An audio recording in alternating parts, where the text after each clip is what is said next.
yang dimana saya sarankan itu bisa NetBeans ataupun IntelliJ. Pak, saya pakai VS Code gimana? Boleh, tapi nggak terlalu recommended. VS Code ini kalau untuk coding-coding PHP oke lah, tapi kalau untuk coding Java ada IDE yang lebih lengkap fiturnya. Why not gitu ya? Jangan sekedar pakai. Tapi kan sekarang lagi populer VS Code, so what? Kalau cuma populer-populeran, saya juga bisa. Tetapi saya bilang ke Anda kalau kita coding yang besar, yang logikanya ini pakai file-file banyak, itu dukungan dari IDE cukup membantu ya. Saya sarankan NetBeans atau IntelliJ, tapi tidak ada larangan kalau kalian mau memakai yang lain. Contoh pakai Visual Studio Code, boleh, cuma repot nanti install plugin sana sini. Tapi pilihan kembali ke kalian. Contoh yang akan saya pakai nanti kebanyakan NetBeans dan IntelliJ ya kalau saya mencontohkan. Terus apalagi nanti kalian ada introduksi ke PHP, jadi install PHP ya, PHP dan frameworknya Laravel. Itu biasanya apa? Kalau di Windows gini, untuk install PHP bisa memanfaatkan XAMPP.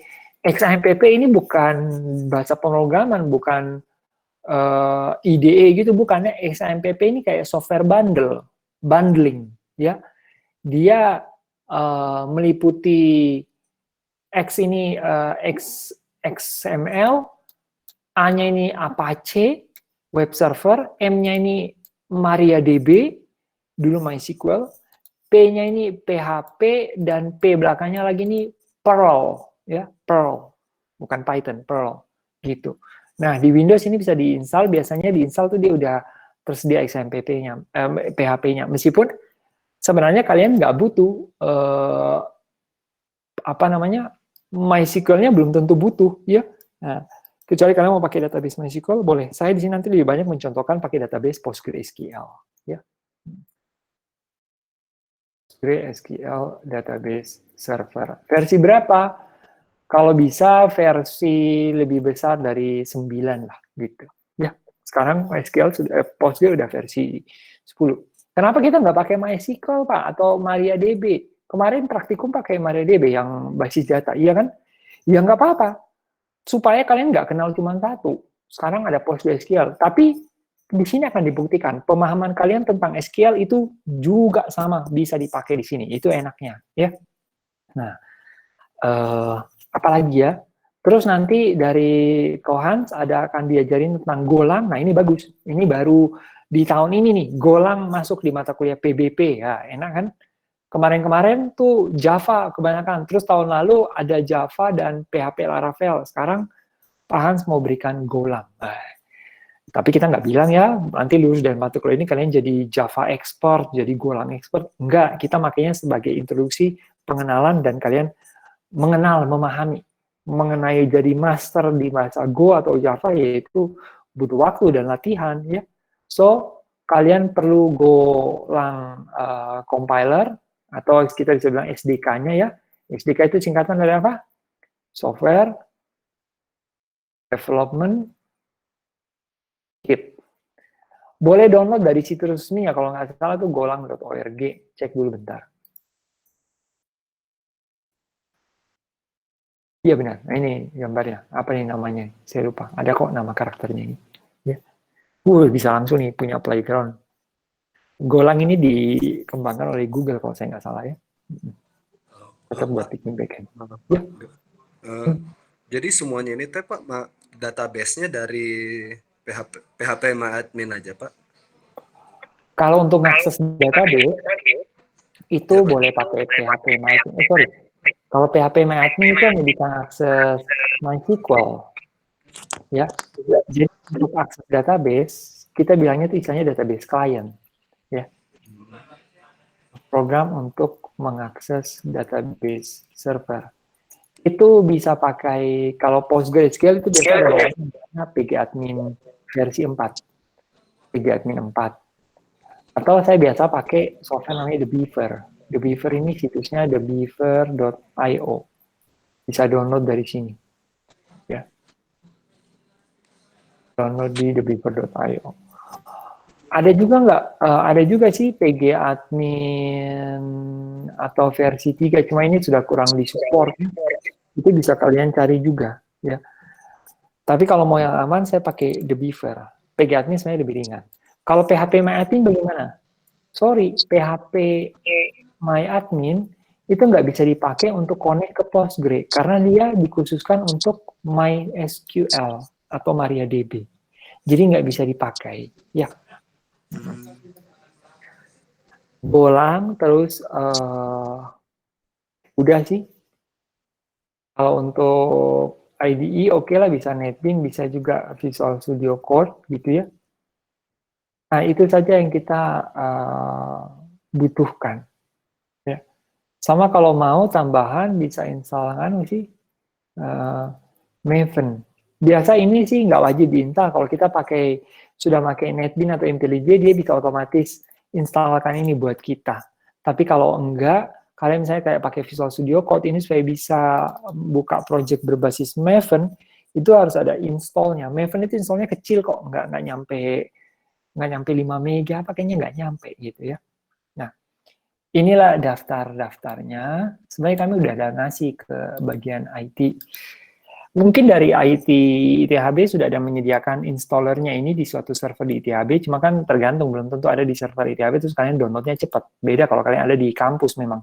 So, kalau kalian ada yang punya kuota apa, mau download dari internet, silakan.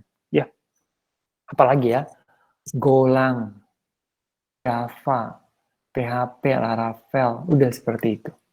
Ya. Saya copy ini, saya taruh di Classroom. Oke.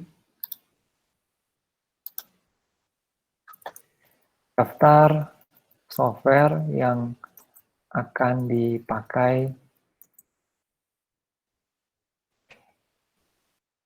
Kalau usah buru-buru ya, langsung, saya harus install semua sekarang, sembari Pak Irvin ngajar. Enggak. Apalagi hari ini saya masih akan demo dulu. Saya taruh di bagian referensi, ya. Oke, karena kita waktunya nggak panjang, sampai jam 3, saya langsung aja mulai. Kita review tentang JDBC, ya. Maaf.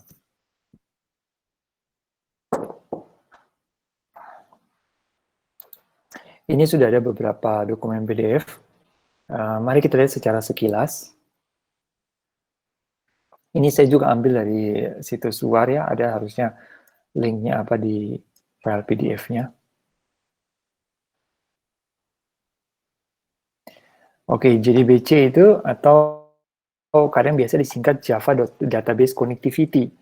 Tapi katanya istilah Java Database Connectivity ini itu tidak diakui sama Java katanya. Kenapa? Karena sebenarnya JDBC ini mirip dengan istilah pada teknologi Microsoft, itu ada yang namanya ODBC.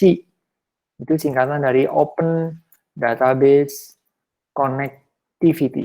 Ini punyanya Microsoft untuk di Windows. Bagaimana Microsoft menyediakan suatu cara yang seragam di mana sebuah program jika mau connect ke satu database yang beda-beda pada zaman beberapa waktu terdahulu, mungkin lebih dari 10-15 tahun yang lalu, itu biasanya masing-masing database punya cara yang beda-beda untuk connect ke database gitu ya. Nah, ini penting untuk kalian pahami, maka saya akan coret-coret pakai Google Whiteboard. Saya disable video dulu ya.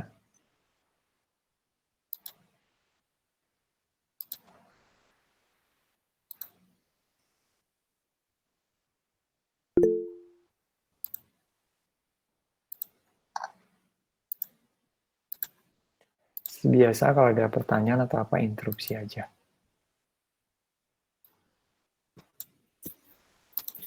Ya lah.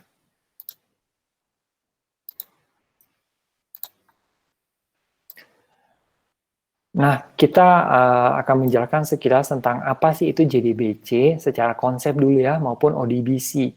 Tadi kan saya ada bilang ODBC, yuk boleh saya jelasin secara sekilas kenapa ini semua ada ya.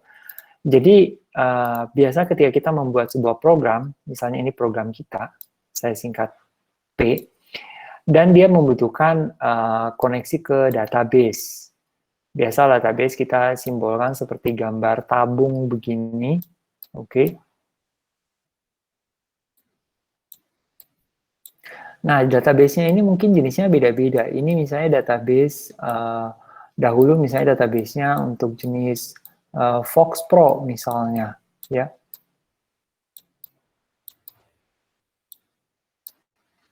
Terus mungkin ada database lain, barangkali misalnya database-nya namanya Access, dari Microsoft Access. Microsoft Access itu database juga. Pernah pakai Microsoft Access?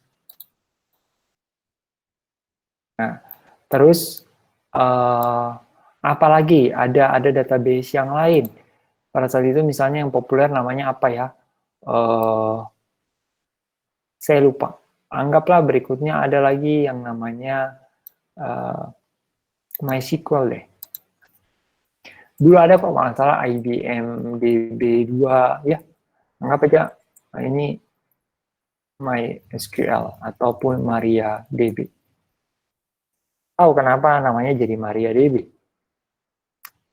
Nantilah kapan-kapan diceritain ya, nanti jadi panjang.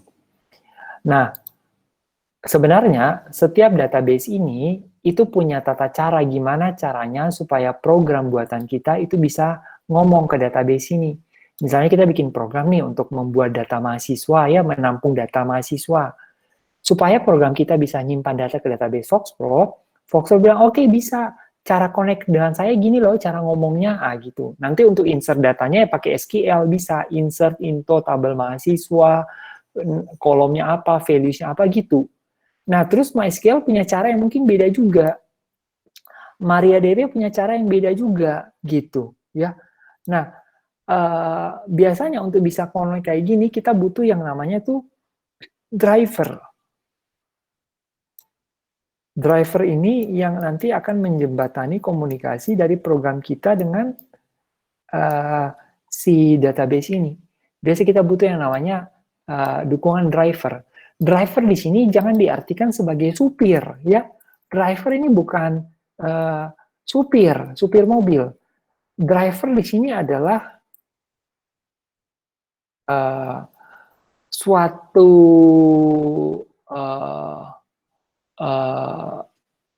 kalau saya bilang library, ngerti nggak sih? Library itu apa? Saya tulis aja dulu ya. Atau gini ya, suatu fasilitas, dalam hal ini library, yang disediakan oleh pembuat database agar program eksternal, yaitu buatan pihak lain, bisa berkomunikasi dengan database yang dibuat oleh si pembuat ini. Maka kalau kita bilang drivernya Foxpro, drivernya Maria, drivernya MySQL, MariaDB, Access, itu maksudnya adalah ini, library yang disediakan supaya program buatan kita bisa ngomong dengan database-nya. Nanti memang kita ketika sudah melakukan query, kita pakai SQL, select, update, delete, kayak gitu. Tetapi untuk connect pertama dulu, beda caranya. Ya, nah itu namanya driver. Lalu, driver ini disediakan oleh si pembuat database. Sekarang untuk bisa terhubung dengan program eksternal, programnya dibikin pakai apa dong program eksternal? Nah, bisa beda-beda. Kalau program eksternal itu tergantung, si pembuat database ini mau mendukung program eksternal dari bahasa apa. Misalnya bahasa C, C++. Mereka harus sediain drivernya sendiri. Kalau mereka bikin kalau mereka menyediakan untuk yang Java, ya mereka harus bikin JDBC driver. Kalau mereka menyediakan untuk bahasa PHP, ya harus beda lagi. Jadi si pembuat database ini harus menyediain driver sesuai apa jenis bahasa pemrograman yang didukung oleh si database-nya ini. Gitu. Nah, driver ini bisa beda-beda. Terus, Microsoft itu ingin menyederhanakan. Karena ini kan semua, anggaplah jalan di sistem operasinya Windows. Ya, jalannya di Windows. Windows juga punya kepedulian. Dia ingin memudahkan pihak si pembuat ini, si pembuat ganti warna gimana? Dia ingin memudahkan si pembuat database dengan si pembuat software supaya gimana ya supaya drivernya itu nggak usah terlalu banyak macam. Nah, Microsoft membuat yang namanya ODBC. ODBC ini peranannya gini. Saya butuh penghapus.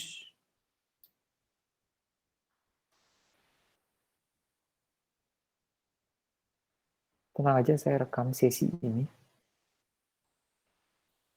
Driver tetap ada ya. Saya gambar lebih kompak dikit ya.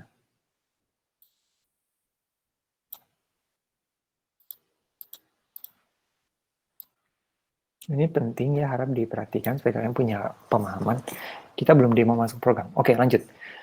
Nah, Windows mengatakan gini, gimana kalau saya nyediain suatu lapisan penengah yang namanya ODBC. Singkatannya adalah Open Database Connectivity, gitu. Lalu, tujuannya apa? Microsoft bilang gini, oke deh, para pembuat database, kalian kudu bikin driver. Biasanya kan mereka bikin driver tuh untuk bahasa-bahasa pemrograman masing-masing ya. Ada driver untuk saya tuh di sini deh ya. Biasanya driver database ini, kalau kalian mau sangkut pautkan dengan driver kayak NVIDIA gitu, atau apa namanya? Satunya pesaingnya NVIDIA nih apa lagi namanya? ATI gitu ya. ATI itu apa Pak? Boleh nanti saya sangkut pautkan ke sana ya. Oke, biasanya driver database ini disediakan untuk bahasa pemrograman yang cocok tuh penggunaan istilah bahasa pemrograman ataukah bahasa pemrograman ataukah bahasa pemrograman. Kayaknya bahasa pemrograman ya. Untuk bahasa pemrograman populer. Misalnya C, C++, C dan C++ itu beda ya. Ini bukan berarti dibaca C atau C++. Enggak. Ini biasa C and C++ gitu. Terus Java, C Sharp, ya, PHP, Python, Go, kayak gitu ya. Nah, dan nanti kan disesuaikan si pembuat program eksternal ini dia pakai bahasa apa. Dia pilihlah drivernya. Di mana dia dapat drivernya? Biasa dari situsnya si penyedia, si pembuat database ini, gitu. Ambil dari situs resminya, gitu. Ya. Nah, terus biasanya bagaimana si program yang kita bikin, ini kita ya punya program kita nih, itu cara komunikasinya beda-beda. Dan kalau misalnya kita mau ganti ke database lain, misalnya kita udah nulis program nih, programnya connect ke database MariaDB. Sekarang kita mau ganti pakai database Oracle misalnya. Kita harus ganti drivernya dan kita harus sesuaikan lagi ada beberapa cara-cara coding untuk koneksi. Nah, itu agak merepotkan. Si Windows menyediakan, Microsoft bilang, mau nggak sih kita bikin suatu lapisan penengah. Jadi, ini masing-masing pembuat Fox database, mereka selain tetap nyediain driver untuk bahasa-bahasa pemrograman yang didukung, mereka juga nyediain satu lagi macam driver untuk bisa berbicara dengan ODBC gitu. Nah, si Microsoft Access apalagi ini dari Microsoft ya, tentu pasti Microsoft sediain. MySQL juga gitu. Nah, lalu si program itu cukup ngomong ke ODBC. Dia cukup mendukung library ODBC saja. Gitu, Microsoft bilang. Jadi kita menjadi penengah. So, program ini nggak perlu peduli ini database-nya mau MySQL atau PostgreSQL, selama pakai standar SQL, Structured Query Language, dan database itu mendukung ODBC, atau biasa dibilang ODBC, kita bisa tidak usah terlalu peduli kita connect ke database mana, yang penting database itu bisa dihubungi lewat driver ODBC. Gitu. Nah, ini membuat si programmer tidak terlalu perlu tahu database-nya mau FoxPro, Access, atau MariaDB. Gitu. Ya. Dalam artian untuk menjalin koneksi pertama kali, gitu. Ya, muncullah yang namanya ODBC, yang Microsoft bilang Open Database Connectivity. Open berarti terbuka, bisa database apapun.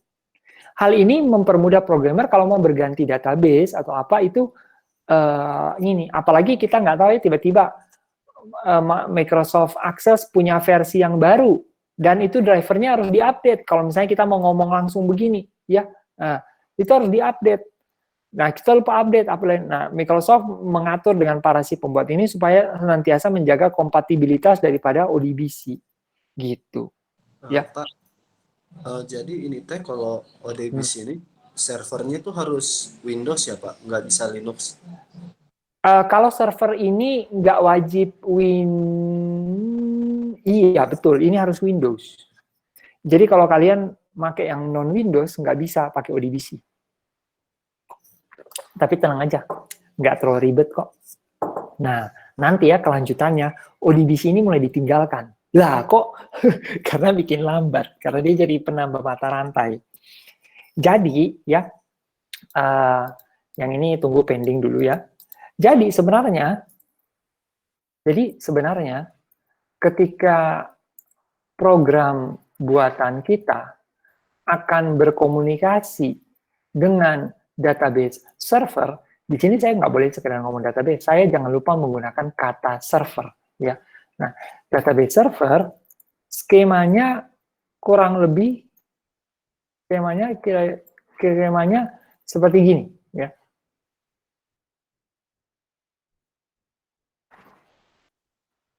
Jadi ini aplikasi kita, ya aplikasi kita itu ngomong ke driver database, terus ini ke database server. Itu sebenarnya. Ya. Nah, ini adalah cara keterhubungan langsung, atau kita bilang cara langsung ya, paling cepat, gitu. Jadi dari aplikasi ke driver database, ke database server. Lagi-lagi driver database dapatnya dari mana? Dari si penyedia database-nya sendiri. Gitu. Ya. Dan disesuaikan, ini dibikin pakai bahasa apa? Kalau Java ya cari driver Java, pakai C ya pakai driver C. Terus ada cara lain ya. Nah, yang ODBC. Kalau ODBC, cara melalui ODBC aplikasi, kalian ke ODBC, ODBC ngomong ke driver database, baru ke database server. Nah, jadi yang cara ODBC, itu dia ada di perantara antara aplikasi kalian dengan driver database yang sesungguhnya. Tapi karena di sini menambah mata rantai, maka ini relatif lebih lambat. Iya, tapi lambatnya apakah sampai membuat program tuh struggle atau apa? Enggak kok, setahu saya nggak terlalu lambat, tetap masih oke. Cuma memang nggak kencang-kencang amat. Kerasa nggak lambatnya? Well, bisa kerasa. Misalnya mungkin kalau pakai driver database, kalian nge-query data 100.000 orang mungkin butuh waktu 1,5 detik. Nah, ini menjadi misalnya 1,1 detik. Nah, cuma kurang dari setengah detik misalnya. Hal seperti itu sih. Ya. Nah, demikian halnya. Jadi kebanyakan yang orang lebih prefer itu pendekatan cara gini. Iya. Atau biasanya dibilang cara native. Ya. Biasa dibilang cara native. Itu. Performanya paling kencang. Tetapi percayalah, kalau kalian bikin pakai cara langsung dengan cara ODBC, bukan berarti kita bilang cara ini program kalian jadi lebih hamgal, lebih unggul, kurang bug. Enggak, tetap enggak. Tetap yang mempengaruhi itu rancangan program kalian, ketepatan memprogram, dan lain-lain. Tapi selama nggak ada kendala, hendaknya tinjaulah pakai cara yang ini. Gitu. Ya. Nah, itu ODBC. Nah, sekarang kalau JDBC gimana? Kalau JDBC, Java itu bikin lagi seperti gini. Cuma nggak pakai teknologinya Microsoft, mereka bikin sendiri. Ya. Khusus untuk aplikasi Java, cara yang populer dan standar, atau cara yang standar dan populer, digunakan untuk akses database server, caranya saya gini. So, Java application, JDBC, driver, database server. Tapi, tahu nggak? Java juga dukung ODBC loh. Nah, jadi modelnya gini. JDBC, ODBC, driver database. Saya persingkat ya, driver DB. Bacanya nggak terlalu menjelimet. Java juga dukung loh kalau mau lihat ODBC. Cuma bisa kebayang, lebih panjang lagi mata rantainya kan, lebih lambat lagi. Tapi nggak parah banget. Nah, biasanya kita lebih prefer cara gini. Java selalu menyarankan kalau bisa gini aja. Kenapa Pak nggak bisa dari Java langsung ke driver DB? Saya kurang tahu, mungkin ada yang menyediakan, itu namanya native driver yang non-JDBC.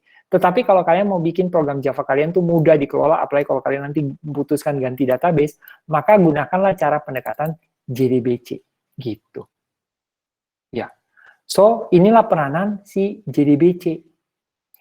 Kalian lihat, baik JDBC maupun ODBC itu berhubungan dengan driver database. Driver database itu apa? Driver database adalah suatu fasilitas atau library ya yang disediakan oleh pembuat database supaya bisa komunikasi dengan kalian. Gitu. Ya. Nah, itu kita sebutnya driver. Nah, penggunaan istilah driver itu tidak spesifik hanya untuk database. Kalian udah kenal juga istilah driver kalau kalian beli komputer baru atau beli VGA card baru atau beli alat baru gitu. Biasa ada install drivernya, ada beli printer baru harus install drivernya, Windows-nya nggak kenal, cari di mana drivernya. Apa sih itu driver? Kalau dalam pengertian umum, driver adalah apa namanya? Saya tulis gini ya, driver atau terminologi driver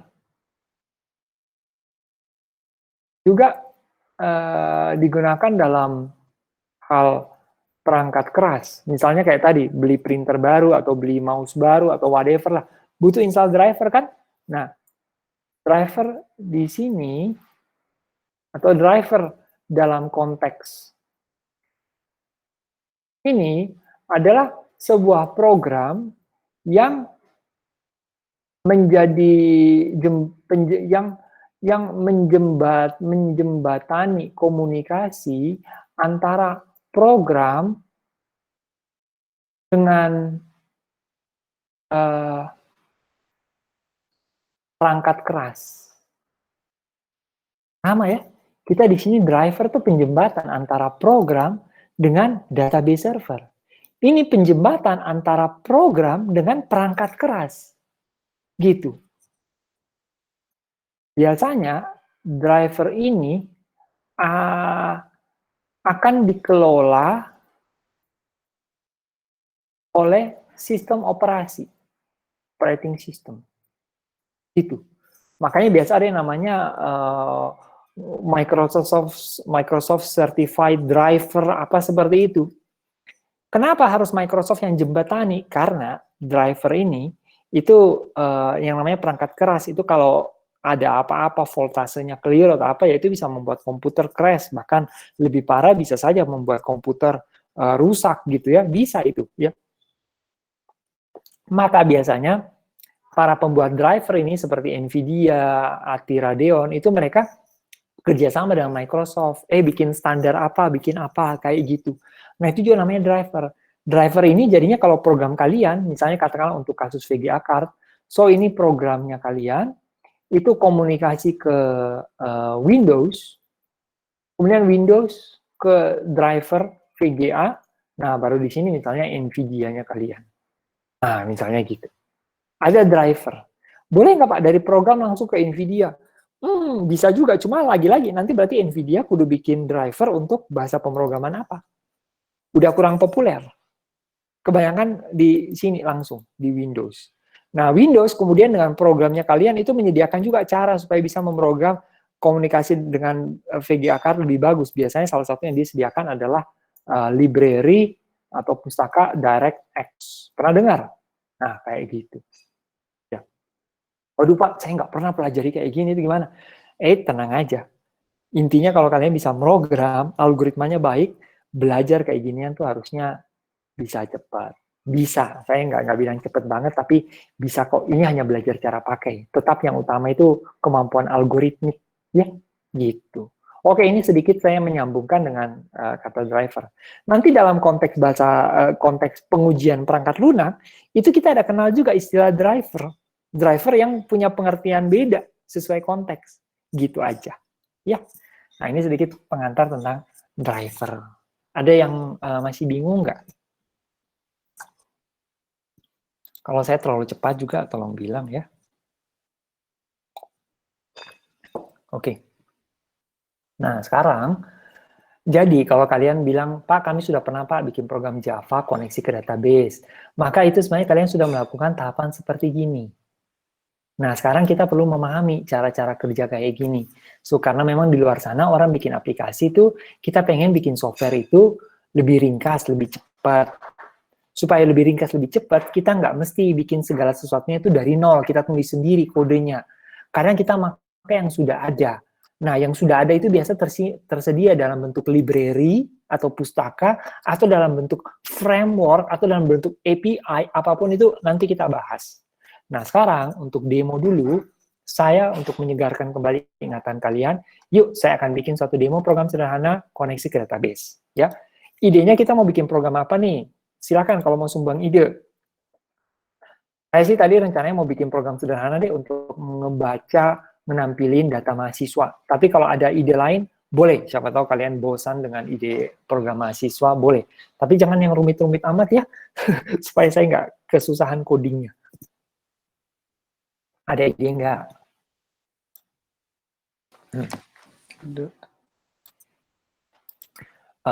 Atau memesan makanan? Yaudah deh, program mahasiswa aja dulu nggak apa-apa ya. Oke, nah kita, oh iya satu lagi yang di daftar program itu, aduh saya kok lupa ya.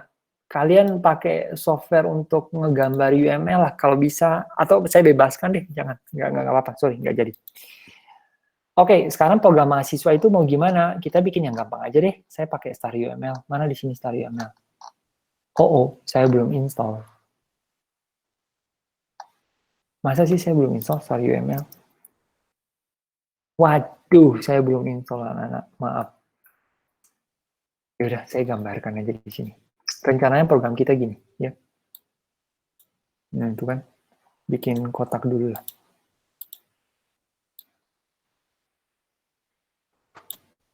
Pernah lihat bentuk gini enggak?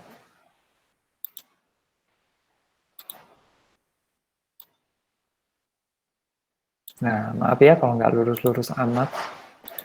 Nah, ini kita punya kelas ya, mahasiswa. Itu. Atributnya yang gampang-gampang aja ya. Atributnya, ups, apa tuh? Atributnya name, ya. String, ini sekaligus menjadi ID. Masih ingat kan notasi kayak gini? Name, terus apa lagi? Nama, string. Cukup kali ya? Nah, tanda minus ini kan berarti private ya. Nah, nanti lebih lanjut, tanda-tanda minus apa itu ada di mata kuliah rekayasa perangkat lunak.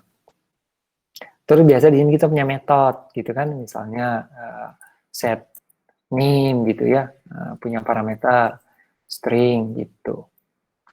Returnnya void.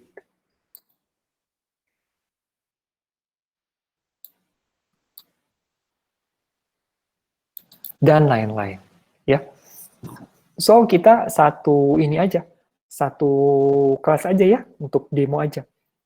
Nanti kemudian ini kan secara OOP nih, ini adalah kelas mahasiswa ya. Kelas mahasiswa. Nah, nanti kan mau disimpan nih di tabel database. Menurut kalian kita simpannya butuh berapa tabel? Ada yang mau beri bantuan? Tunjuk ada berapa tabel kita pakai? Satu kayaknya ya. Oke. Nah, di sini saya gambarkan. skema tabelnya, skema tabel database atau basis data ya. Caranya gambar di sini sama ya, ada judulnya ya. Nah, misalnya di sini nama tabelnya huruf kecil aja ya. Saya sarankan kalau kalian bikin tabel itu huruf kecil aja semua. Kalau yang Java itu pakai camel case, huruf besar huruf kecil. Nah, di sini deh kita tulis field-nya. Ingat ya, kalau kita ngomong atribut itu berarti apa? Di kelas. Kalau kita ngomong field, itu berarti di kolom database ya, field atau kolom ya, itu di ranah database. Oke? Kedua-duanya kita butuh. Nah, ada field-nya apa tuh? Name. Nah, tipenya apa? Varchar. Ya, atau mau char, boleh juga. Misalnya pasti 8. Ya, char 8. Tunggu, name-nya kalian tuh berapa karakter? Berapa digit? Berapa huruf? 8 ya? Nah, oke ya, bisa gitu. Nah, kalau memang pasti 8 ya silakan bikin char 8. Saya pilih yang varchar. Ya. Nah, terus, null, not null, itu kan ada keterangannya biasanya. Ya kan? Nah, terus apalagi? Nama. Oke ya. Varchar berapa nih? Katakanlah varchar 128. Kayaknya cukup ya. Nah, terus udah. Terus biasa di sini ada tanda primary key-nya apa? Kunci primernya. Misalnya ini PK gitu. Nah, NIM-nya ini menjadi primary key gitu bacanya. Kalau FK foreign key. Nah, ini skema tabel database-nya. Maaf ini garisnya kepotong, nggak apa-apa ya, bisa dilihat. Nah, gitu kita orang informatika mau bikin program jangan langsung nulis kode program, bayangkan dulu rancangannya gimana. Ya, memang sih kalau sederhana biasa kalian cukup berancang di kepala juga bisa. Oke ya. Lalu sekarang gimana nih? Nah, sekarang nanti saya punya kelas mahasiswa kayak gini. Ini kan tersimpan di database ya. Nah, database-nya kita akan pakai PostgreSQL ya. Saya demokan pakai PostgreSQL, tapi saya nggak demoin lagi cara install dan lain-lain ya. Karena harusnya nggak sulit buat kalian. Dulu sih biasa saya demo cara install. Nantilah kalau nah, terus rencananya saya akan punya sebuah kelas lagi, katakanlah kelasnya namanya main app, terus kelas ini akan berhubungan dengan kelas mahasiswa dan dia akan nyimpan ke data seperti itu. Ya. Saya bilang main app, ini kelas kita, terus untuk nyimpan ke tabel mahasiswa biasanya kita bikin lagi sebuah kelas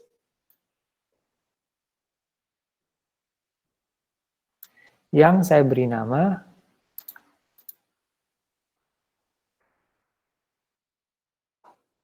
mahasiswa DAO.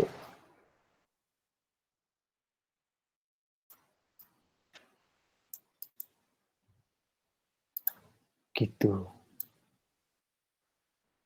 Jadi nanti program ini tuh ngomong ke sini dan dia yang akan nyimpan ke database. Main app itu ngomong juga ke sini. Rencananya gini. Di sini nanti ada public static void main. Pak, apa sih itu DAO? Kita tulisan di sini ya. Dalam kasus program kita ini, DAO itu singkatan dari Data Access Object. Salah Pak, harusnya Database Access Object. Enggak, Data Access Object. Boleh lah ada yang bilang database. Sebenarnya dia data, jadi data itu meliputi database maupun non-database itu bisa. Ya. Lalu apa? Sederhananya DAO itu gini. Ya. Kelas yang bertujuan untuk melakukan akses ke database. Gitu. Jadi Pak, DAO bukannya itu JDBC. Oh, jadi nanti kelasnya kita tuh, kelas ini yang akan ngomong ke JDBC. Gitu. Ya. Kenapa nggak langsung di sini aja Pak? Bisa, cuma sekarang kan kita bikin programnya sudah harus lebih teratur, tertata dengan baik gitu. ya. Kadang program supaya bisa tertata kita bikin ada lebih dari satu kelas gitu, ya. Nah, ini ibaratnya kalian beli rumah, kalian punya rumah, apa jadinya kalau rumahnya itu nggak ada kamar-kamar, langsung aja plong gitu.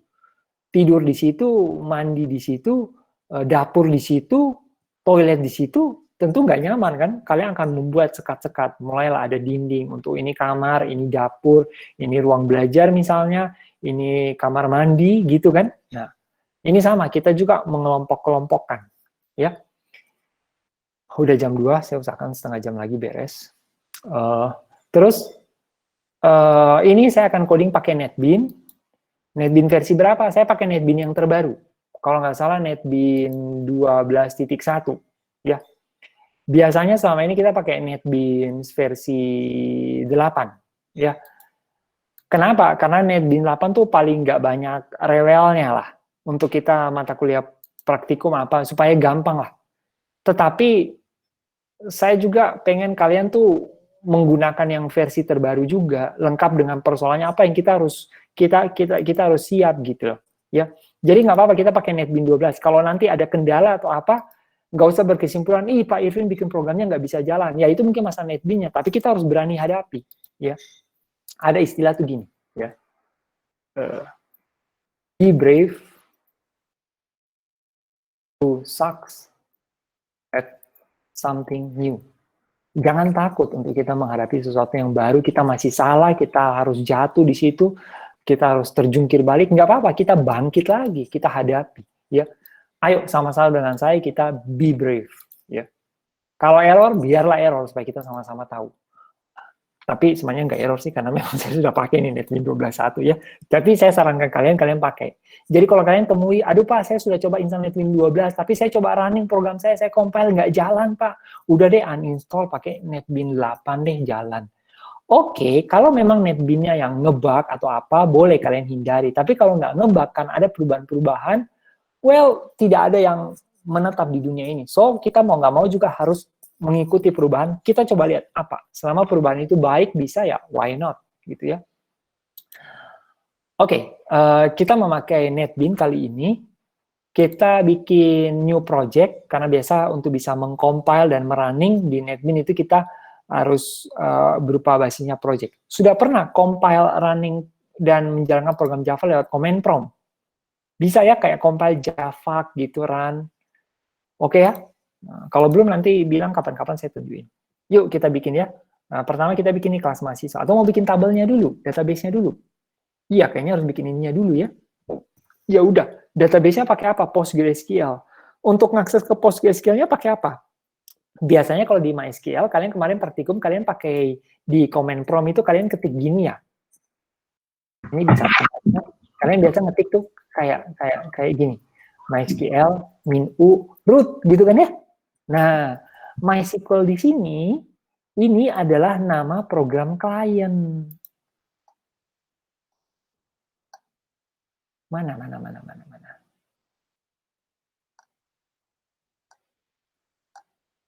Saya belum ada nulis ya program klien. Saya tulis aja di bawah sini ya. Program yang dipakai untuk bisa koneksi ke database secara umum disebut database client. Kliennya database, servernya kan namanya database server. Dia men-serve siapa? Men-serve klien, database klien. Gitu, istilahnya klien dan server. Ya, berarti sebenarnya Pak, program yang kita bikin di sini, yang gambar mana tadi? Ini berarti juga tergolong database klien dong. Iya, betul. Bagi ini, dia adalah klien. Nah, tadi yang siapa tuh tanya soal PHPMyAdmin, itu tergolong database klien. Cuma kan itu bukan program mahasiswa, kan itu program untuk bantu melihat ada tabel-tabel apa. Untuk keperluan kita, developer, mengelola database-nya, tabelnya. Nah, itu juga disebut database klien. Nah, biasanya setiap database server sudah menyediakan, atau istilahnya tuh built-in, sudah menyediakan program klien sederhana. Contoh,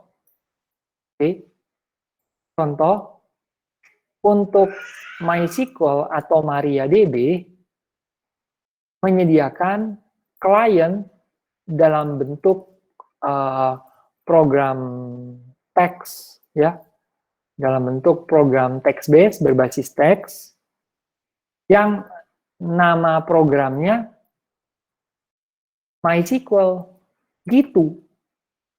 Ngerti ya? Jadi kalau kalian ketik di terminal atau di command prompt MySQL min u root misalnya gitu, terus biasakan di sini ada juga tuh ya DB name kalau saya nggak salah, DB name-nya misalnya SIA gitu. Ya, ada banyak lah opsinya. Nah, ini yang kalian panggil itu kalian bukan panggil database, tapi kalian menjalankan program database client yang kebetulan namanya sama dengan nama si database-nya, MySQL. Kalau nggak mau pakai MySQL, pakai phpMyAdmin bisa. Apa yang dilakukan oleh MySQL di sini juga bisa dilakukan oleh phpMyAdmin. Gitu. Ya. Nah, kalau PostgreSQL, ya, untuk PostgreSQL, nama built-in client-nya itu PSQL. Gitu. Ya. Selain PSQL ada apa? Ada The Beaver. Ada. Nah, supaya sedikit familiar dengan yang pemrograman basis data kemarin praktikum, ya. Saya contohin yang kita pakai terminal ya, gitu. Nah, untuk connect-nya tuh gini. Ketik aja PSQL. Saya agak lupa nih, coba PSQL enter. Oh, not found. Oh ya, saya installnya di sini kalau nggak salah, di software development. Tunggu, ini folder mana sih? Software development.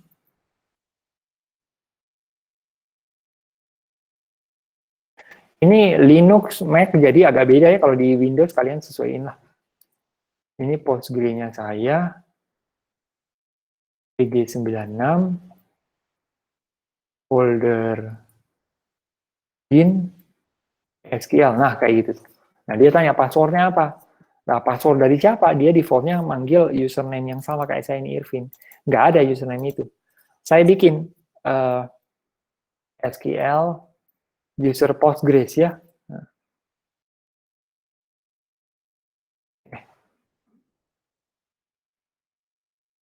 Tanya passwordnya apa? Postgres juga. Oh, nggak mau dia. Postgres. Nah, intinya berhasil masuk. Pak, kenapa tulisannya gitu? Nanti kapan-kapan kita bahas. Ya, ini intinya ya. Ini nggak ribet lah. Ini pokoknya gimana cara make si Postgres. Intinya ya, ini programnya saya sebutin. Kalau yang kayak MySQL tadi itu MySQL gitu. Terus ini nama database-nya dan ini nama usernya. Ini yang kalau di MySQL kalian ketiknya MySQL min u root, terus ini nama database-nya apa. Nah, kalau di Postgres bisa langsung gini, gitu ya. Kebetulan ini Postgres itu adalah nama default database, dan Postgres itulah nama super user database-nya. Ya, di saya gitu, passwordnya juga Postgres. Nah, sekarang saya udah bisa nih.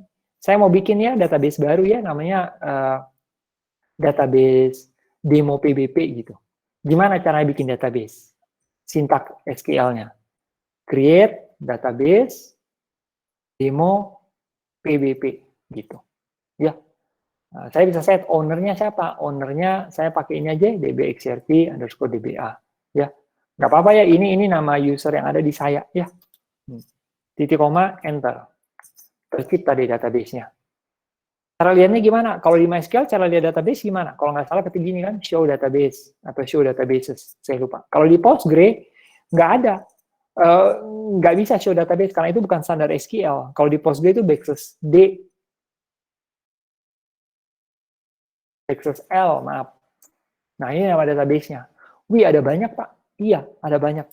Nah, ini yang tadi kita bikin nih, demo PBP. Ini ada demo PBP, ini kayaknya yang tahun lalu punya ini. Ya, udah ada, mending saya pakai ini aja. Enggak deh, kita bikin yang baru ya, yang ini, demo PBP. Yang saya blok ini yang tahun lalu punya, abaikan. Ya, demo PBP. Ownernya ini. Udah. Sekarang kita create yuk database-nya Tapi kalau create table. Tapi kalau saya create table ini kan maksudnya ke database Postgre. Ya, kita quit dulu deh. Quit, connect lagi ulang. Nama database-nya demo underscore pbp, nama ownernya nama user buat connect ini. Passwordnya admin. Saya passwordnya admin. Oke, masuk nih demo pbp. Ini nama database. Terus lihat tabelnya apa, backslash d ya, no relation found. Kita akan bikin satu tabel mahasiswa kayak gini, name varchar. Oke, kita ketik ya. Create table, bagaimana sintaksnya? Mahasiswa dalam kurung, buka kurung, name varchar 8, nama varchar 128, kemudian primary key name gitu ya, create table ya. Oke, kita list tabelnya udah ada. Salah, ini list database backslash d. Nah udah ada tuh ya, mahasiswa. Coba kita lihat yuk, backslash d mahasiswa. Nah udah tercipta nih tabel mahasiswa gitu. Kalau lihat PHP admin, lihatnya lebih enak ya. Nah, saya kalau pakai program The Beaver, yuk saya tunjukin The Beaver. The Beaver ini bisa dipakai untuk connect ke MySQL, Postgre, dan lain-lain. Dia programnya basisnya Java. Cuma biasa untuk connect pertama kali ke database, dia kudu install drivernya apa gitu. Oke, saya servernya yang localhost. Ini ada update. Ini saya login sebagai Postgres. Ini database yang kita bikin tadi nih ya, demo underscore pbp. Ya. Nah, kalau saya lihat di sini skema public table. Nah, ini ada tabelnya nih, mahasiswa yang tadi, yang barusan kita create. Dari sini bisa juga nggak? Bisa, klik kanan, create new table. Ini bisa, nama tabelnya apa, kolomnya, mungkin lebih mudah. Tapi jangan kalian termanjakan pakai fasilitas yang disediakan oleh program. Kalau programnya nanti kalian nggak punya, gimana? Kalian minimal harus bisa secara SQL standar. Tapi saya nggak bilang kalian wajib selalu bikin database itu pakai SQL standar. Enggak. Kalian jangan lupakan. Tetapi kalau kalian mau pakai yang mempermudah, why not? Boleh. Saya juga pakai biasa bikin database, saya langsung kayak gini. Tetapi saya nggak melupakan cara-cara yang standar, karena itu cara yang paling bisa berlaku di mana saja. Tapi sorry, jujur aja saya biasanya kalau create table, saya pakai gini, cuma saya ketiknya tetap SQL juga. Saya ketik lagi secara manual gini, create table gitu. Kalau programmer saya yang lain, mereka lebih suka secara visual. Ya udah, itu masing-masing. Ya. Gitu. Oke, so secara program klien yang berbasis GUI, ini kayak PHP MyAdmin, ini juga bisa kok. Ya. Cuma dia namanya bukan PHP MyAdmin, dia namanya The Beaver. Ya. Ini versinya ada yang free, ada yang berbayar. Saya pakai yang versi free. Gitu ya. Nah, sedapat mungkin kita kurangi pembajakan software, bahkan bila perlu tidak ada. Gitu ya. Oke, ini sebagai perbandingan. Nah, sekarang tabelnya udah jadi nih. Oke, isinya udah ada belum? Pastinya masih kosong ya. Coba yuk kita select. Select bintang from mahasiswa, kita autocomplete pakai tab. Tekan tab, dia autocomplete tuh. Oh, masih kosong ya, 0 rows. Oke, kita bisa coba insert ya. Nah, oke, ini tabelnya sudah ada. Yuk, sekarang kita bikin kelasnya di NetBeans. So, saya bikin new project. Java with apa nih? Java with Maven, Gradle, ANT. Kalau Java with Maven itu saya kebanyakan sekarang bikin pakai Maven. Cuma mungkin agak ada beberapa tantangan yang ditemui karena melihat jam sekarang jam segini, saya percepat dulu, saya pakai Java with ANT ya, ya. Java application biasa saya pilih, saya next. Ini dia harus activate dulu.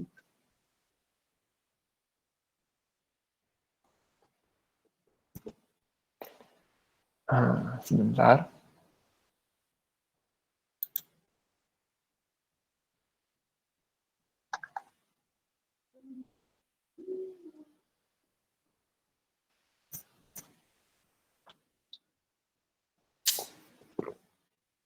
Letak foldernya, jangan di sini. Ini dark mode ya, NetBeans-nya saya pakai Darkula kalau Mudah-mudahan di kalian tetap bisa kelihatan, di full screen kan aja tampilan Google Meet-nya. Terus foto saya di hidden atau taruh di bagian atas. Biasa kan muncul di kanan tuh ya Google Meet. Kuliah, ITHB, PBP. Nah ini banyak demo nih dari tahun-tahun lalu. Ya di sini deh nama foldernya. Nah nama aplikasinya demo JDBC mahasiswa, gitu ya. Itu nama foldernya, oke lah. Create main class-nya nggak usah, nanti saya create sendiri.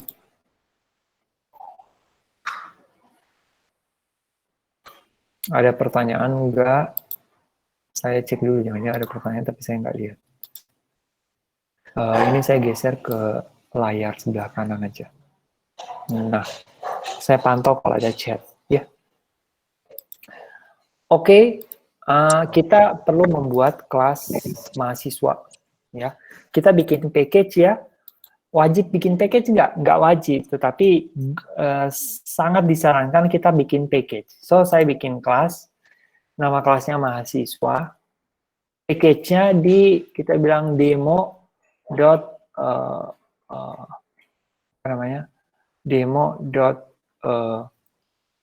model gitu. So, tolong dilihat di sini ada package demo.model. Di dalamnya ada kelas mahasiswa. Gini kan, kelihatan bisa di zoom nih kalau nggak salah. Nah, ini dia. Nah, gitu ya. Oke, ini adalah kenapa namanya model. Nanti kita bahas dalam pertemuan-pertemuan berikutnya. Kalian terima aja dulu ini. Pokoknya ada kelas mahasiswa. Terus punya atribut tadi apa? Private, string, min. Private, string, nama. Gitu kan ya. Terus mungkin butuh setter getter ya.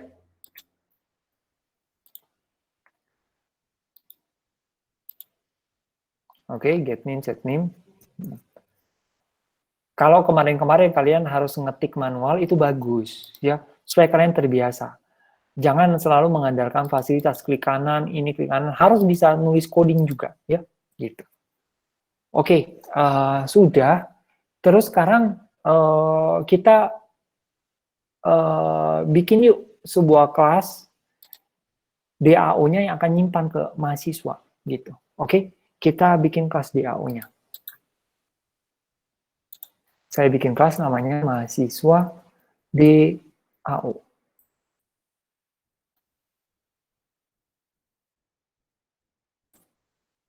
Nah, dia package-nya beda nih. Dia package-nya di DAO. Nggak apa-apa ya.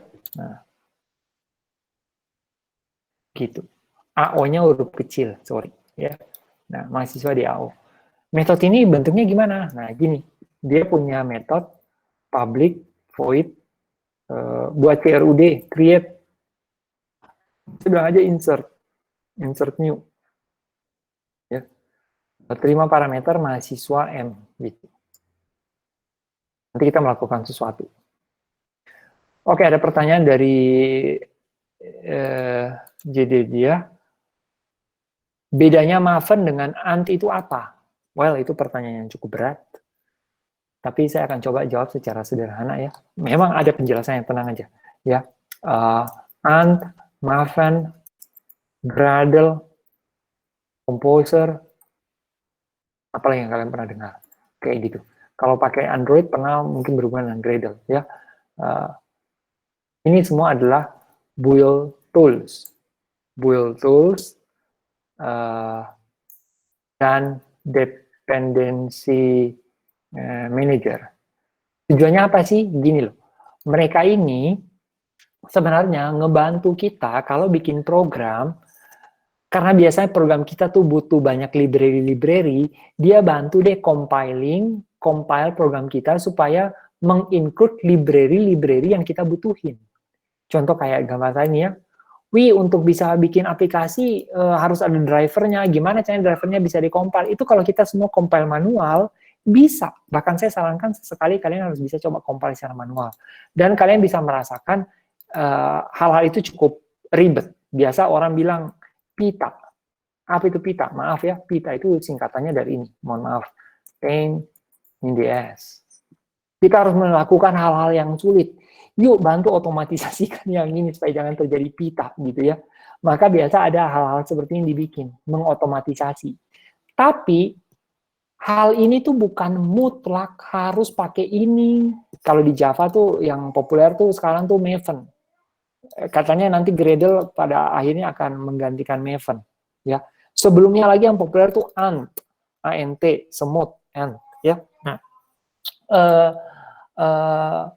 tapi kalian boleh kok compile tanpa menggunakan hal-hal ini semua. Bisa, bisa. Ya, tapi untuk mempersingkat waktu kita pakai. Jadi tadi pertanyaan apa bedanya Pak Ant, Maven? Itu semua adalah build tools dan dependency manager. Apa fungsi dari build tools dan dependency manager? Boleh deh, saya bikin definisi menurut saya. Fungsi build tools dan dependency manager adalah untuk membantu programmer di dalam compile, di dalam melakukan kompilasi program yang membutuhkan banyak library ataupun framework supaya tidak supaya lebih mudah dalam artian tidak harus disebutin atau dikonfigurasi masing-masing library supaya dikenal saat proses kompilasi. Gitu. Itu istilahnya. Ya. Oke, lanjut. So sebenarnya program yang dibikin pakai Java, pakai ANT atau Maven atau Gradle memberikan output yang sama. Kalau programnya cetak hello world, pasti semuanya hello world, nggak ada yang beda, nggak ada, gitu ya. So ini pilihan. Oke, so saya bikin kelas mahasiswa DAO yang dia akan ngomong ke database nantinya. So ini kan ranahnya database ya. Saya gambar sedikit. Ini bayangkan ini jam 3 saya harus jelasin lagi kayak gini.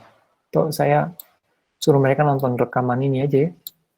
Nah ini ranahnya database nih. Mahasiswa DAO yang ngomong ke sini. Ini si mahasiswa, sorry, dia nggak ngomong ke sini. Saya hapus. Ya, nah. Oke. Jadi kita bikin yuk sedia untuk nge-insert data ya. Itu aja yang nge-insert sama menampilkan deh. Ya. Nah, public kita ngembaliin daftar mahasiswa nih. Nah, list mahasiswa. Saya bilangnya get atau saya bilang query all. Nah, gitu ya. Wes. Masih ada error karena kurang import ya. Import list juga kita import dari Java util list gitu. Oke, pada saat insert kita gimana? Ayo. Insert itu Pak ada kode kayak gini. Berarti kita kudu bikin SQL. SQL adalah insert into mahasiswa, nama kolomnya name, nama gitu ya. Terus ditambah values, misalnya apa? Tanda kutip m get name, koma kutip lagi m get nama gitu ya. Kutip tutup kurung gitu. Iya kan? Ini kode error. Missing return statement. Nggak apa-apa.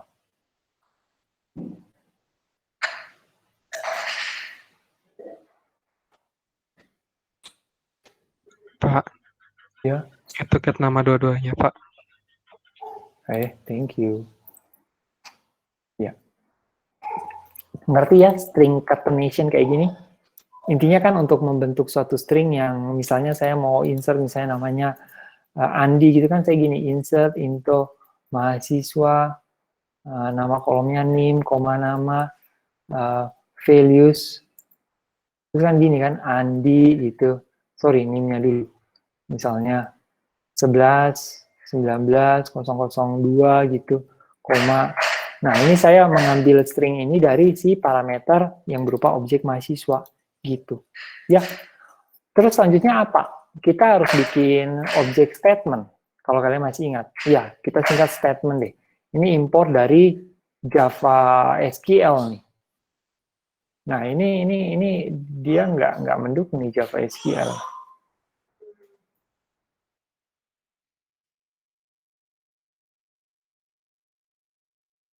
Tuh Java SQL-nya kok nggak ada ya?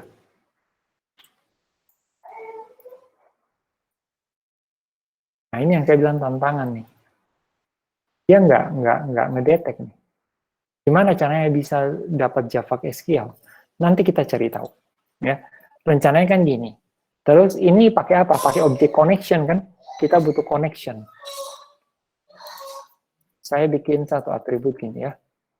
Private Java SQL connection dbcon.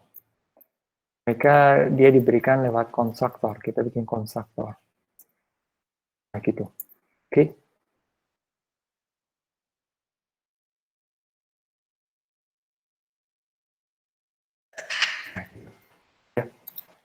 So ini ada atribut DB connection. Nanti di setting atributnya ini melalui konstruktor. Konstruktor itu apa? Metode yang dipanggil ketika suatu objek atau instance class dibuat, ya. Nggak usah pakai kata-kata this, nggak apa-apa. Nah ini kita perlu melakukan kayak gini, DB connection. Biasanya create statement. Create statement. Udah seperti itu. Terus biasanya kita lakukan gini, statement execute update SQL, gitu kan? Nah, sudah selesai. Itu terinsert dari data. Kalau ngedapatin semua data mahasiswa, ayo gimana caranya? Kita bikin SQL, select, bintang gitu, jangan, itu jelek ya. Kalau bisa sebutin semuanya. Name, nama. Lah Pak, kalau kolomnya ada banyak, ada 20. Sebutin semua, 20. Gitu. Kenapa alasannya? Nanti saya jelasin. Ya, itu ada panjang ceritanya. Yang jelas best practice-nya seperti itu. Select name, nama from mahasiswa, perlu disorting nggak? Boleh deh. Order by apa? Biasanya order by name gitu ya. Nah, oke, terus sama. Kita perlu punya object statement. Baris sini aja. Dari DB connection, kita create statement. Karena ini statementnya akan mengembalikan hasil, maka kita perlu pakai parameter. Biasanya di sini adalah result set, type forward only. Apa itu nanti kapan-kapan saya jelasin. Dan di sini adalah result set, concur, read only. Wih, kalian sudah apa? Iya, maklum. Saya kan sudah belasan tahun coding database. Jadi, it's nothing special. Ya, kalian pun nanti bisa. Jadi ini perlu import ini. Tapi kok dia nggak detect ya, nanti pasti ada sesuatu yang kita perlu install. Ya. Kalau saya nggak salah parameternya kayak gitu. Oke. Terus ditampung di dalam objek yang namanya result set. S sama dengan statement execute query gitu. Nah, ini juga sama nih, masih error, butuh import juga nih. Nah, terus apa yang dilakukan? Biasanya kita gini, while result set next, kalian nanti bilang, kalau ada yang kalian nggak ngerti sintaks di sini, silakan ya. Saya beresin dulu ngetiknya. Gini ya. Saya punya list mahasiswa, saya bilang sebagai return value, sama dengan new linked list. Oke. Selama result set tidak sama dengan next, saya lakukan gini.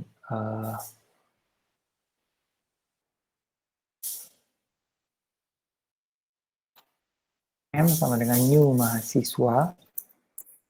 M set name. Ini adalah kolom pertama yang dibaca, result set get string 1. M set nama, result set get string 2. Terus saya bilang read file add M.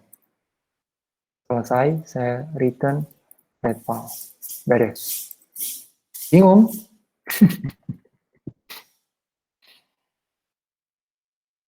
Oke, sampai sini dulu. Ada yang mau bertanya? tanya aja, ada yang nggak jelas apa.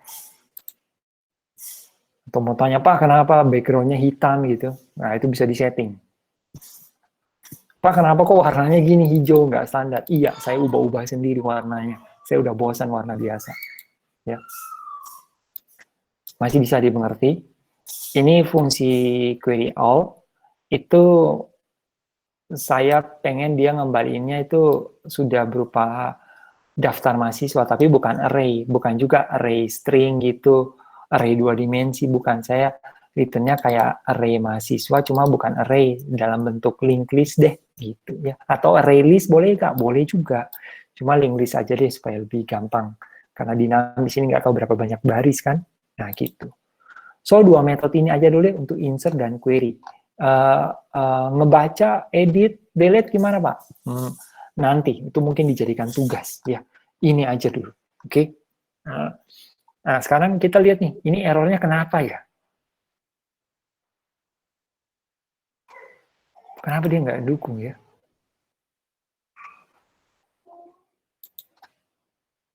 Apakah harus ditambahkan library ya?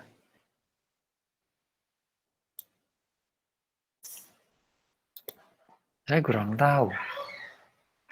Oh ya, ini source-nya kita jawab compatibility ke Java 8.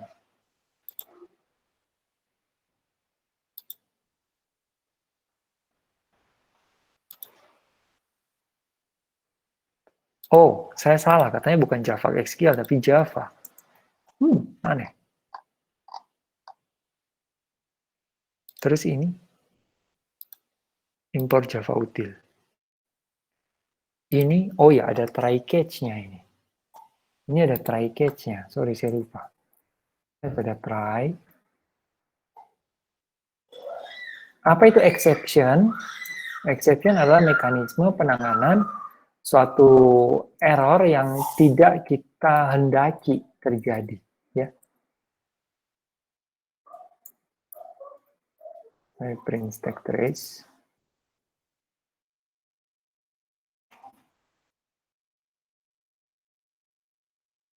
Oke. Itu. Ini juga sama. Ini ada errornya ini. Surround statement with try catch. Oke. Kalau ada error, saya cetak layar. Terus kalau ada error, kita rollback.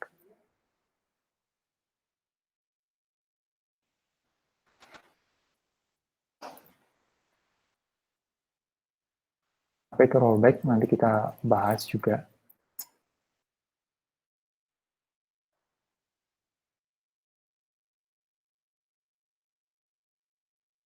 Ini sudah nggak ada yang bisa kita lakukan. Ya, kayak gitu ya. Nah, gaya pemrograman saya tuh gitu ya, kurung kurawal tuh untuk kelas saya taruh di bawah, untuk metode juga. Tetapi kayak try gini saya kurung kurawalnya nggak di bawah sini. Nggak. Saya kurung kurawalnya saya naikin satu baris, karena masih bisa cukup kebaca. Gitu. Itu gaya pemrograman yang saya biasa lakukan. Oke. Di sini masih ada error, redval tidak dikenal. Memang redval itu harusnya dideklarasikan di luar. Gitu. Oke, apalagi yang masih error? Oh, ini harus ada di dalam sini ternyata.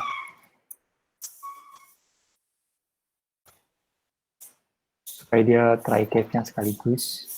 Ini juga sama. Gitu ya. Oke, selesai kelas DAO. Logger ini nggak dipakai. Buang import-import yang kalian nggak butuh ya.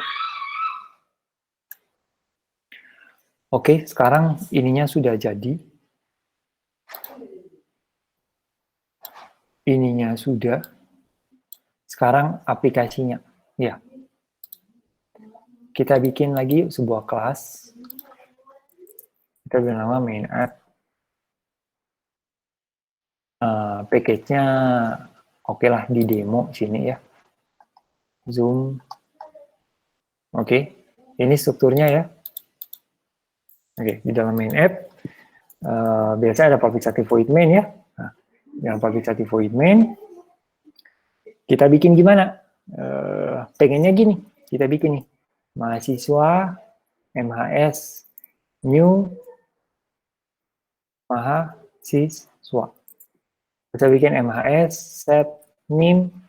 Misalnya kita panggil yuk NIM salah satu dari kalian. Misalnya Aristo. Pinjam ya Aristo, NIM. MHS. Nama.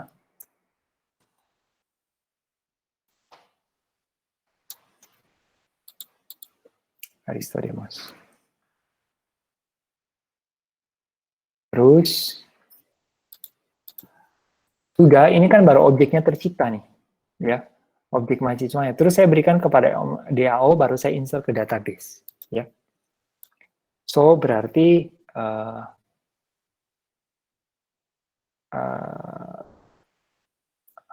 di sini saya cetak pesan dulu ya.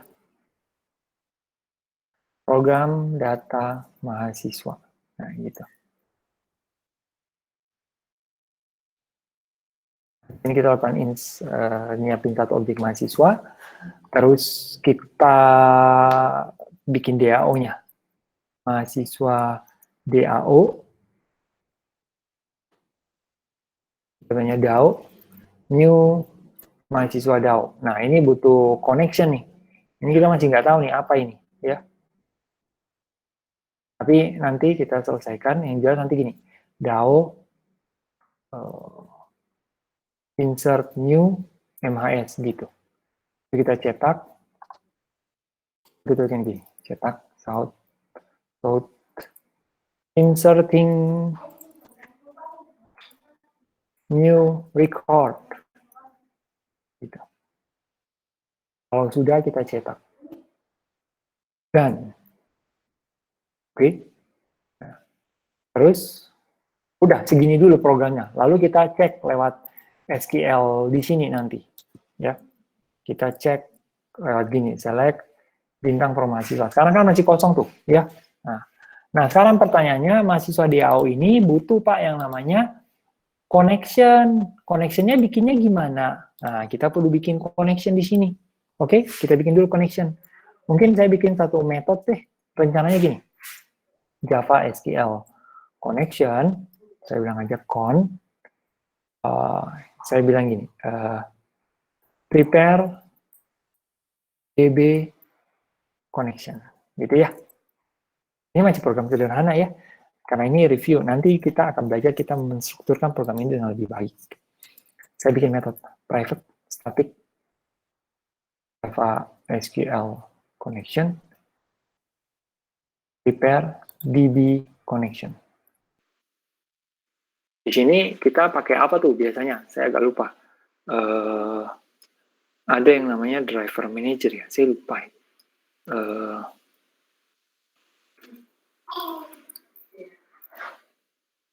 Saya bilang saja dbcon, kalau nggak salah driver manager, kayak gini, get connection. Ya. Get connection. Nah, kayak gini, URL-nya apa, username-nya apa, username-nya tadi sudah ada ya, dbxrp underscore dba. Terus password-nya apa, tadi udah ada juga kita password-nya admin. Nanti kalau kalian lupa, gimana caranya sih supaya kita mengamankan, supaya source kita nggak ketahuan username password-nya. Kayak ini kan orang bisa lihat nih, dan bagaimana kalau nanti berganti, berarti kita harus bikin di file, nanti ada caranya. Nah, sekarang URL-nya dulu nih. URL-nya gimana? URL-nya ini kita akan memakai yang namanya itu JDBC URL. Dan JDBC URL ini ditentukan masing-masing driver punya cara. Ya, masing-masing driver punya cara gimana. Sekarang kalau untuk PostgreSQL, caranya gimana? Saya sih sudah hafal atau saya bisa copy paste dari kode saya yang lama. Kalau belum tahu, googling. Ya. Situsnya itu JDBC nih, kita cari dari situs ini ya, PostgreSQL JDBC. Nah, ini petunjuknya nih. Oke, cara pakainya gimana nih? Documentation.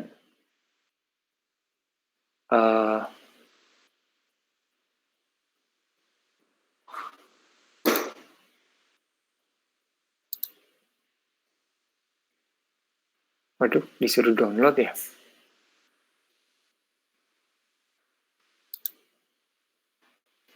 Iya, ini disuruh download nih walah.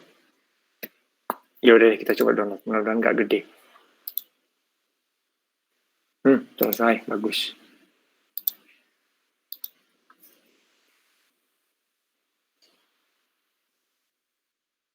ML lagi, index.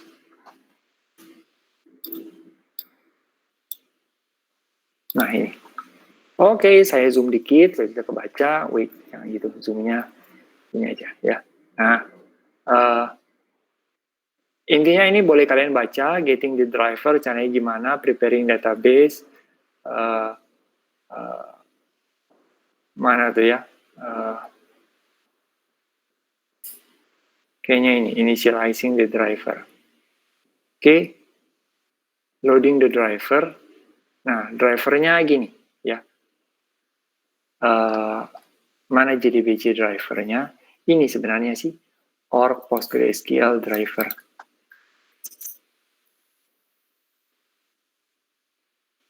Nah, terus ini JDBC URL-nya, ya. Oke, pertama ini dulu. Tadi apa nama database drivernya? Org PostgreSQL driver. Ini kita sebutin di sini.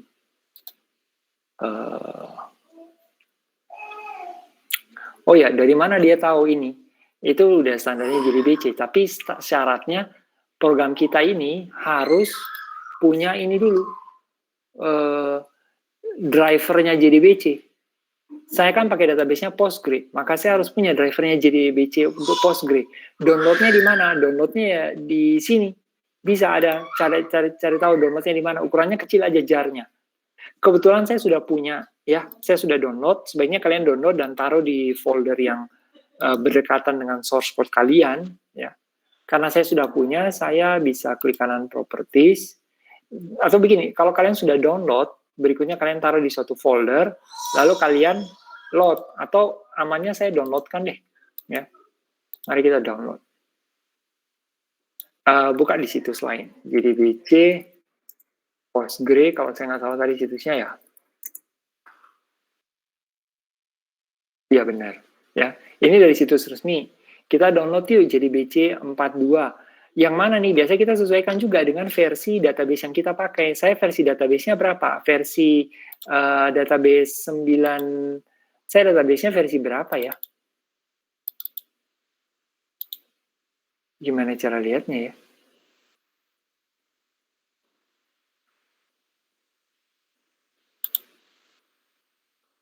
Oh, saya database-nya 9.6. Sorry, ingat. 9.6. Nah, cari nih yang mana? Dia bilang, versi 4218 ini, kalau Anda pakai Java versi 8, pakai yang JDBC 42. Terus dia dukung Postgre berapa? Dia dukung Postgre 82 or newer. Tapi harus pakai Java 6 atau lebih baru. So, Postgre versi ini bisa mendukung Postgre 82, 83, 84, 9, 10, sampai yang terbaru. Oke, kita download yang mana nih? Dia bilang, if you are using Java 8 or newer, then you should use JDBC 42. Ini 42. Ini yang Java ERE 7, JRE 6. Saya pakai JRE versi 15 bahkan. Ya. So, ini yang kita download. Gitu caranya download. Ini benar-benar kalian lakukan by manual. Ini harus kalian kuasai. Ya. Sudah. Kalau sudah, foldernya di mana? Cari di folder download. Ini nih. Nah, ini jarnya. Kecil, 1 mega. Kita pindahin yuk. Saya pindahin kemana? Ke folder yang berdekatan dengan program saya tadi.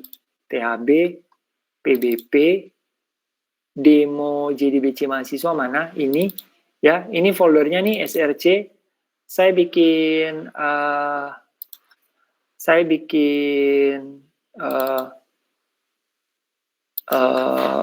di sini deh satu folder ya. Saya beri nama lib. Terus saya move file tadi di sini. Oke? Letaknya berdekatan dengan source code-nya saya ini. Ya. Oke. Lalu kalau sudah di-download library-nya ini, saya perlu beritahu bahwa hey Java, ini loh library-nya, ini loh driver-nya ya. Nah, Caranya gini, kalau di NetBeans, project-nya ini diklik kanan, pilih Properties.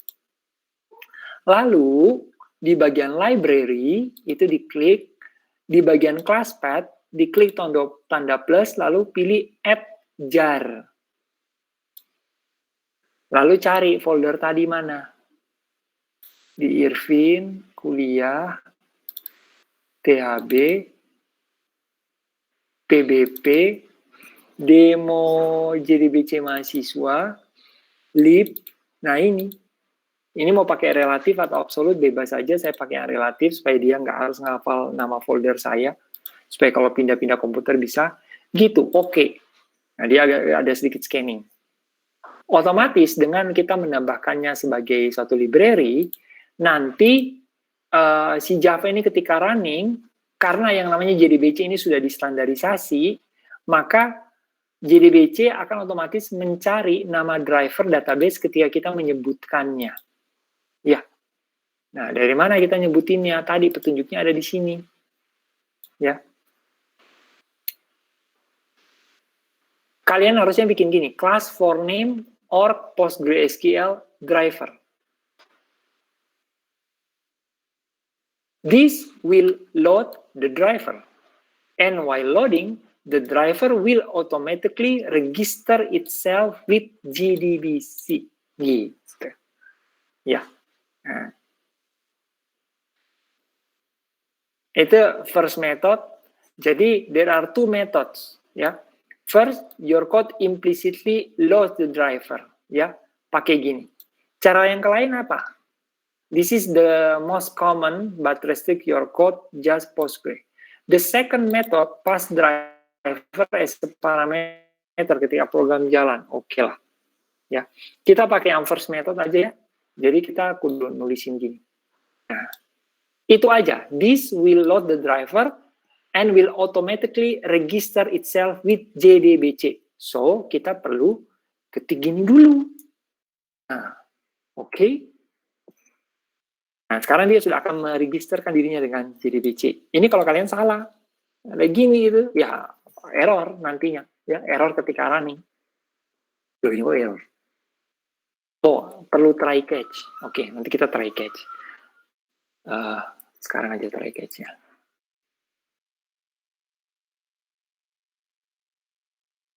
Catch-nya adalah class not found exception. Ya.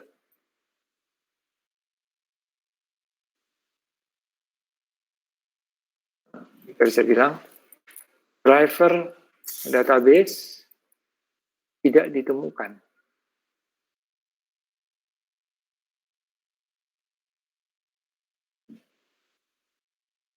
Sebentar, Enda ada telepon ya?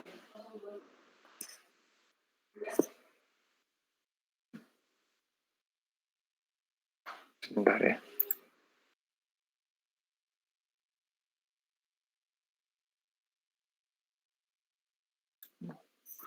Oke, kita lanjut ya. Driver tidak ditemukan, oke, penyebabnya apa? Terus kalau anggaplah ditemukan, maka di sini kita koneksi. Ya, di sini kita perlu menyebutkan JDBC URL. JDBC URL ini akan menjelaskan di mana database kita, apa, dan servernya di mana, apa seperti itu. Ya, tata cara penulisannya gimana? Lagi-lagi disesuaikan ke masing-masing database yang dipakai. Kalau kita pakai MySQL, maka kalau pakai PostgreSQL, maka bentuknya tuh gini. Nah, seperti ini ya.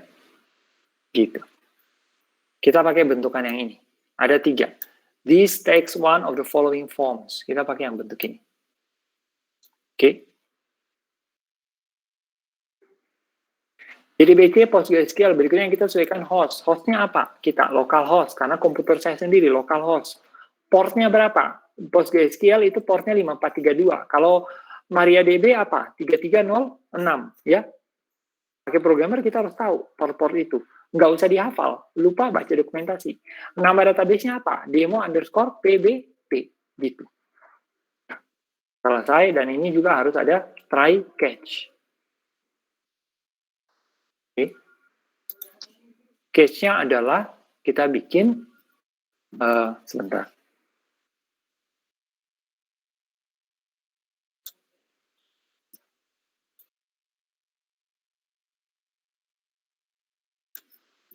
Oke, berikutnya. Ini kalau terjadi exception, kita tulis ya.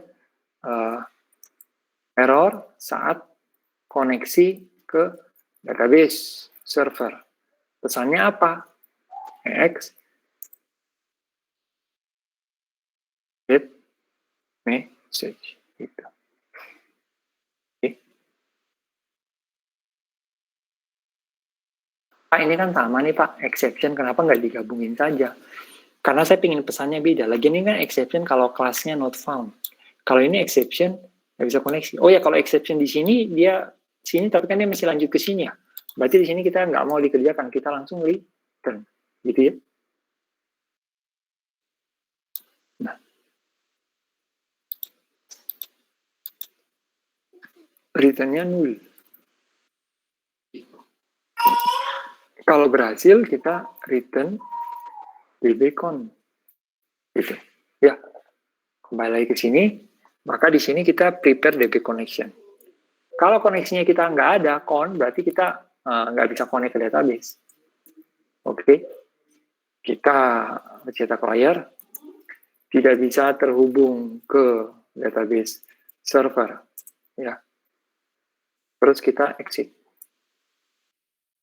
Sistem exit. Gitu kan ya? Nah, ini DAO-nya kita. Sekarang DAO-nya minta connect objek. Kita sendiri yang merancang DAO ini, dia butuh si parameter berupa connection. Gitu. Oke? Apalagi ini yang masih error. Oh, ini jika gagal koneksi, kita return 0 juga. Oke, sudah. Mari kita run. Runnya mana? Ini Postgre.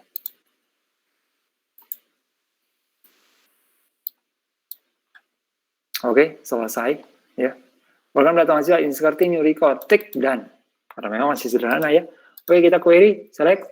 Itu, satu namanya. Ya. Mau sekali lagi? Oke, siapa lagi berikutnya?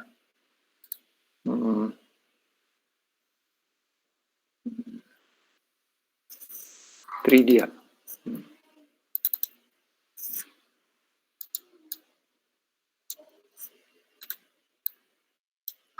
Gitu. Ya, run lagi. Ya, selesai. Cek. Jadi ada. Serang sekali lagi, harusnya duplicate key entry ya. Coba yuk. Error. Ya kan? Kenapa? Error duplicate key, violate unique constraint mahasiswa p-key. NIM satu ini already exist. Kalian sudah familiar lah ya dengan error ini. Primary key-nya udah ada. Iya.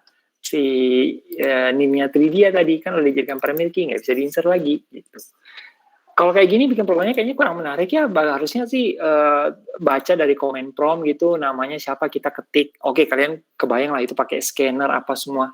Intinya kita mau merecap, beginilah koneksi ke JDBC. Ya, secara skema,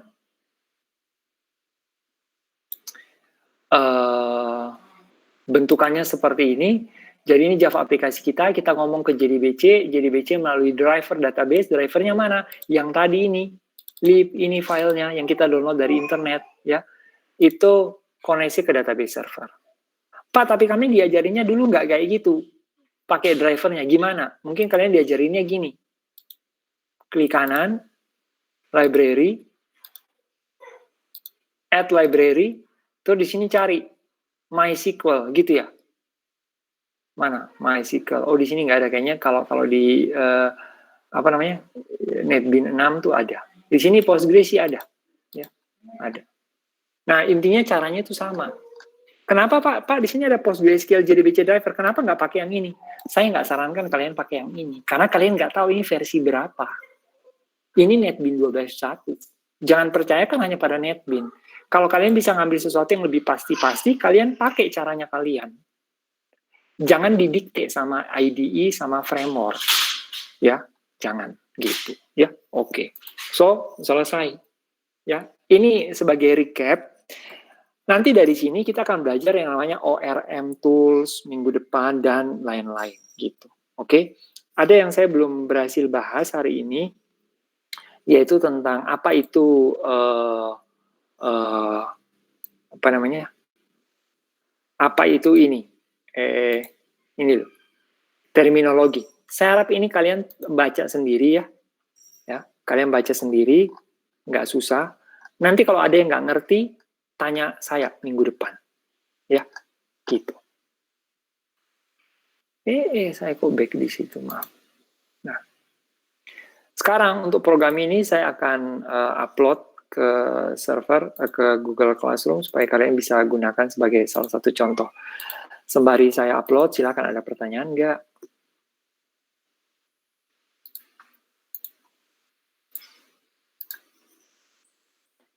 Ini ya, semua aja barangkali saya upload. Mudah-mudahan bisa kebuka di Windows-nya kalian atau apa ya. Harusnya sih bisa.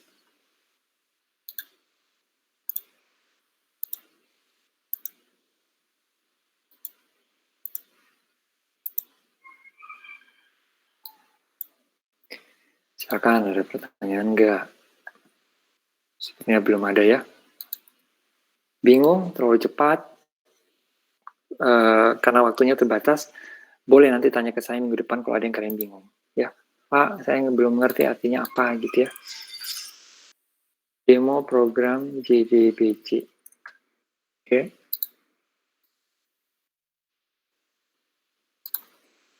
Buka di NetBeans. Ini dulu codingnya pakai NetBeans 12.1 ya. Gitu.